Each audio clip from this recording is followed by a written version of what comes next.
The No True Scotsman Fallacy is one of the most common mistakes I see in discussions about religion. If you don't know what I'm talking about, I'm going to act it out for you. Imagine a conversation between two Scotsmen. No Scotsman puts sugar on his porridge. Well, my cousin is Scottish, and I'm 100% sure that he puts sugar on his porridge.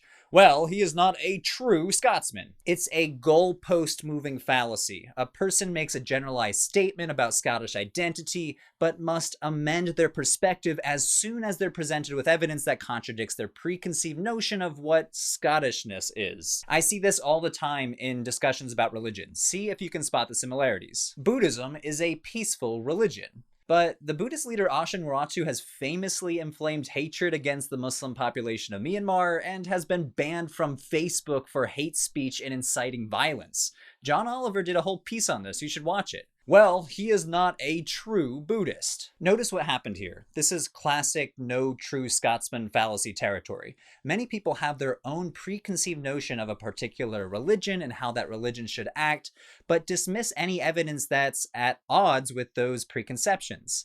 I'm using the example of Buddhism because it might be less familiar to you, but you can probably see where I'm going with this. This comes up again and again in debates about Islam, with people who are prejudiced against Muslims saying that violence is baked into the system, that true Islam is violent, and well-meaning defenders saying that groups like ISIS and Al-Qaeda are not true Muslims. I think that the Harvard Religious Literacy Project has a good response to this debate, that religions are internally diverse, that a system like Buddhism is complex enough that this guy and this Hollywood actor can both fall under the label of Buddhist. These are authentic expressions of a particular religion, and some of these authentic expressions are morally abhorrent. Some of these authentic expressions defy our stereotypes of these religions, but we shouldn't deny that they're authentic expressions in the first place. Admitting that Ashin Waratu is a Buddhist does not condone his violence. Admitting that he is a Buddhist does not indict all of Buddhism as a warmongering, violent system. In fact, recognizing his Buddhist identity might enable us to understand him and his movement. Policing which expression of a religion is true or not is more like a theological argument.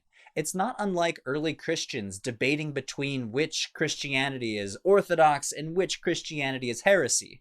This is an insider's debate. It's not exactly an academic debate. So here are two takeaways. Number one, religions are diverse. Trying to boil down a particular religion to an essential true Buddhism or true Islam is just not helpful, and it's just not accurate with what we see on the ground. In the words of the religion scholar Joseph Laycock, unchallenged, the no good Scotsman argument is very effective for belief perseverance. That's to say, our tendency to continue to believe something when presented with convincing contradictory evidence. The second takeaway is, and I'm also crediting the Religious Literacy Project for this, peace or violence are not inevitable. Religion can certainly be an ideology that people use to legitimize their violence, but peace or violence can't be baked in.